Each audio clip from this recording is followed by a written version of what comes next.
ಜಗದ್ಗುರು ಶ್ರೀ ಮಧ್ವಾಚಾರ್ಯ ಮೂಲ ಮಹಾಸಂಸ್ಥಾನ ಶ್ರೀ ರಾಘವೇಂದ್ರ ಸ್ವಾಮಿಗಳವರ ಮಠದಲ್ಲಿ ಕಲಿಯುಗ ಕಾಮಧೇನು ಬೇಡಿದವರ ನೀಡುವ ಗುರು ರಾಘವೇಂದ್ರ ಸ್ವಾಮಿಗಳ 354ನೇ ಆರಾಧನಾ ಮಹೋತ್ಸವ ಆಗಸ್ಟ್ 8ರಿಂದ 14ರವರೆಗೆ 7 ದಿನಗಳ ಕಾಲ ಮಠದ ಪೀಠಾಧಿಪತಿ ಸುಬದೇಂದ್ರ ತೀರ್ಥರ ಅಧ್ಯಕ್ಷತೆಯಲ್ಲಿ ಸಪ್ತರಾತ್ರೋತ್ಸವ ಆರಾಧನಾ ಮಹೋತ್ಸವದ ಜರುಗಲಿರುವ ಆರಾಧನಾ ಮಹೋತ್ಸವದಲ್ಲಿ ಭಾಗವಹಿಸಿ ರಾಯರ ಕೃಪೆಗೆ ಪಾತ್ರರಾಗಬೇಕು. ಈ ಒಂದು ಆರಾಧನಾ ಮಹೋತ್ಸವಕ್ಕೆ ರಾಜ್ಯ, ದೇಶ, ವಿದೇಶಗಳಿಂದ ಬರುವ ಭಕ್ತರಿಗೆ ಆದರದ ಸ್ವಾಗತ ಕೋರುವವರು ಶ್ರೀ ರಾಘವೇಂದ್ರ ಸ್ವಾಮಿಗಳವರ ಮಠದ ಆಡಳಿತ ಮಂಡಳಿ ಮತ್ತು ಮಠದ ಸಿಬ್ಬಂದಿಗಳು. ಮಂತ್ರಾಲಯ.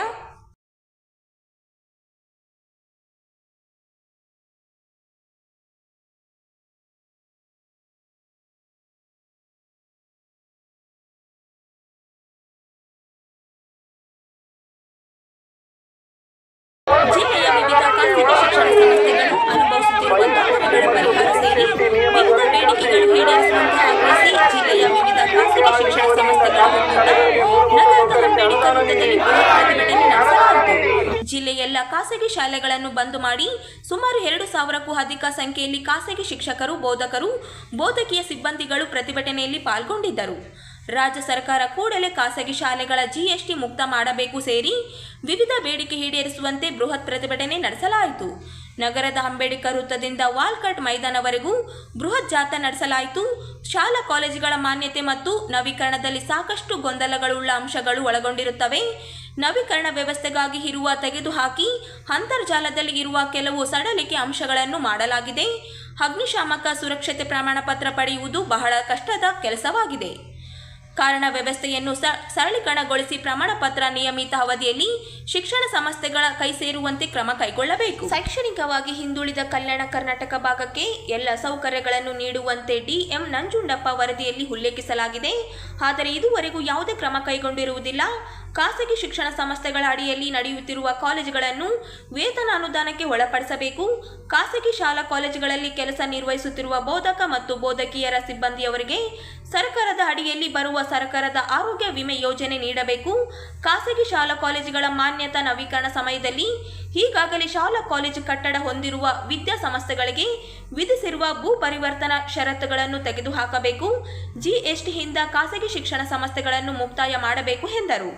ಗ್ರಾಮೀಣ ಭಾಗದ ಖಾಸಗಿ ಶಾಲೆಗಳನ್ನು ಪಂಚಾಯಿತಿಯಿಂದ ಮುಕ್ತಗೊಳಿಸಬೇಕು ಹಾಗೂ ಆರ್ಟಿಇ ಕುಂತ ಹಣ ವಿಳಂಬ ಆಗುತ್ತಿದೆ, ತಕ್ಷಣವೇ ಪಾವತಿಸಬೇಕೆಂದು ಒತ್ತಾಯಿಸಿದ್ದಾರೆ.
ಸ್ಟಾಪ್ ಆಗ್ತದೆ.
ಖಾಸಗಿ ಶಿಕ್ಷಣ ಹೋರಾಟಕ್ಕೆ ಖಾಸಗಿ ಶಿಕ್ಷಣರು ಬೇಕು.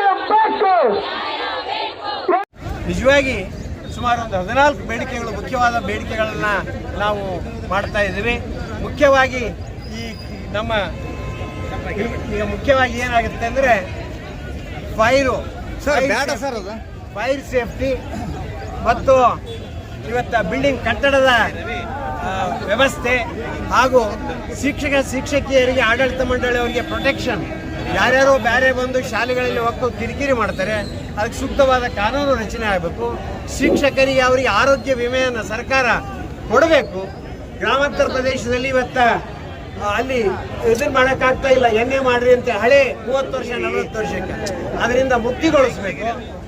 ಇವತ್ತು ಆರ್ಟಿಕಲ್ 371 ಅಡಿಯಲ್ಲಿ ಇವತ್ತು ಕಲ್ಯಾಣ ಕರ್ನಾಟಕ ಭಾಗದ ಎಲ್ಲ ಶಾಲಾ ಕಾಲೇಜುಗಳನ್ನು ಅನುದಾನಕ್ಕೆ ಒಳಪಡಿಸಬೇಕು ಮತ್ತು ಮೂಲಭೂತ ಸೌಕರ್ಯಕ್ಕೆ ದುಡ್ಡು ಕೊಡಬೇಕು.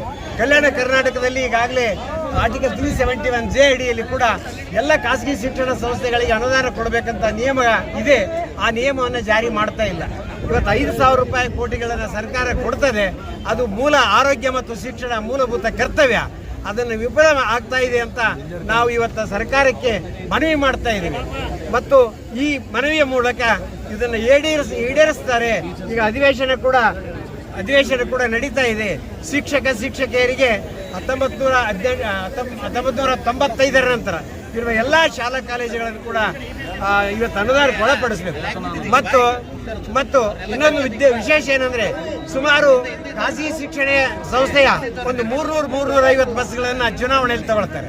KSRTCಗೆ ಕಿಲೋಮೀಟರ್ ಲೆಕ್ಕ ಕೊಡ್ತಾರೆ, ಡ್ರೈವರ್ ಭತ್ತ ಕೊಡ್ತಾರೆ. ಖಾಸಗಿ ಶಿಕ್ಷಣ ಸಂಸ್ಥೆಗಳ ಬಸ್ಗಳಿಗೆ 1 ಕಿಲೋಮೀಟರ್ ದುಡ್ಡು ಕೊಡಲ್ಲ ಮತ್ತು ಅದನ್ನ ಇದನ್ನು ಕೂಡ ಕೊಡಲ್ಲ, ಡ್ರೈವರ್ ಭತ್ತ.